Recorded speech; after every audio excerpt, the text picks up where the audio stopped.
In Hindu philosophy, everything in the manifest world is transient. The Bhagavad Gita 2.16 says, "The unreal has no existence. The real never ceases to be." The body, the family bond, the house, even the grief, all belong to the world of change. When the young boy lights his father's pyre, it symbolized the acceptance of change, that what was once a living body must return to the five elements in the quiet stillness of a cremation ground by the riverbank, where the air carries the mingled scent of smoke and sandalwood. A young boy steps forward with trembling hands. Before him lies his father's body, wrapped in white cloth, resting on a wooden pyre. Behind him stand the elders, their faces turned toward the fire, eyes moist yet resigned. As the boy lights the pyre, the flame flickers, rises, and consumes. This moment, both personal and universal, embodies one of the most profound truths in Hindu philosophy, anityata, the impermanence of life. The act of a son lighting his father's pyre is not merely a cultural custom. It is a sacred moment where the finite bows before the infinite. In Hindu tradition, the body is viewed as a temporary vessel formed by the five elements. Prithvi means earth, Apa means water, Tejas means fire, Vayu means air, and Akash means ether. When life ends, the body must return to these same elements. Fire, as the purest of all, becomes the divine messenger that transforms matter into spirit. The Antyeshti, last rite, is not an act of destruction, but of restoration, returning the borrowed elements back to the cosmos. The young boy, standing as both mourner and priest, becomes the bridge between human emotion and cosmic order. His tears belong to the world of form. His action belongs to the eternal rhythm of Dharma. In the Bhagavad Gita 2.14, Lord Krishna says to Arjuna, "O son of Kunti, sensations of heat and cold, pleasure and pain come and go. They are impermanent. Endure them with patience." My dear brothers and sisters, the Hindu worldview begins with the understanding that nothing in the material realm is permanent. Pleasure fades, pain subsides, life begins and ends. The mind, the body, the relationships we cling to, all are passing clouds in the vast sky of consciousness. Yet, impermanence is not to be feared, it is to be understood. For without change, there would be no growth, no renewal, no liberation. Just as the flame consumes the wood to create light, impermanence burns attachment to reveal the eternal within. In Hindu ritual, Agni, fire, is sacred. It is the witness of truth, the conveyor of offerings, and the purifier of all things. During a funeral, Agni becomes both the destroyer and deliverer. It consumes the body but releases the soul. As the Rig Veda declares, "O fire, lead us by the auspicious path to the eternal." When the boy lights the pyre, he is not destroying his father.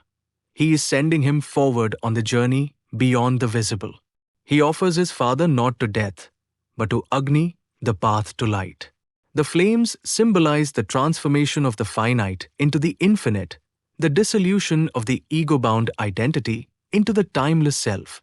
In Hindu custom, the eldest son performing the funeral rite is not an act of inheritance, but of acceptance. He acknowledges that life continues not through possession, but through participation in the unending flow of existence. The boy lighting the pyre carries within him his father's teachings, mannerisms, memories, and love, not as clinging attachments, but as sacred imprints. When he offers fire to the body, he also offers gratitude to the life that shaped him. In that moment, the boy crosses the threshold from childhood to spiritual maturity.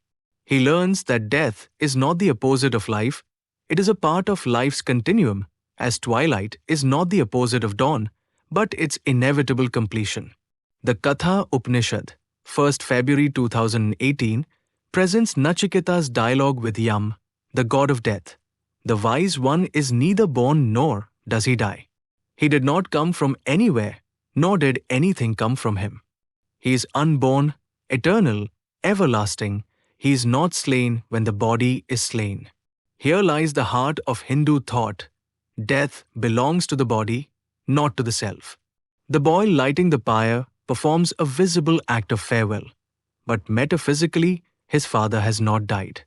He has merely shed one garment of existence, as the Gita, to point to two, beautifully puts it.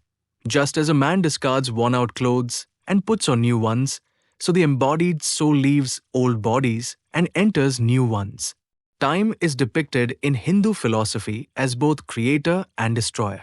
Everything born must die, and everything that dies is reborn in some form.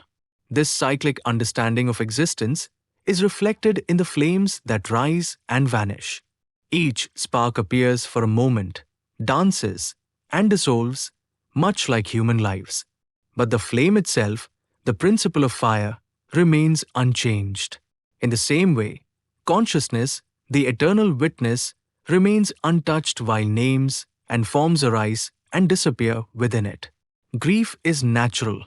The boy's tears are sacred. Hindu philosophy does not suppress emotion. It sanctifies it by giving it meaning. Sorrow, when seen through the lens of wisdom, becomes clarity, the recognition that all that we love must one day depart, and therefore every moment must be lived in awareness and compassion. The awareness of impermanence is not despair, it is awakening. For one who truly sees change as the law of existence, there is no fear in loss and no arrogance in gain. He learns to move through life as a traveler, not as a possessor. The doctrine of anityata teaches that impermanence is not a flaw in creation, it is its beauty. If everything were permanent, life would stagnate. It is change that makes meaning possible. As the Mahabharata, Shanti Parva 2.51 declares, even this body of mine is dissolving like a pot of water drying in the sun. Understanding this, the wise live with detachment and compassion. They act without clinging, love without fear, and serve without seeking reward. The boy lighting the pyre, whether he knows it or not, performs this truth in ritual form.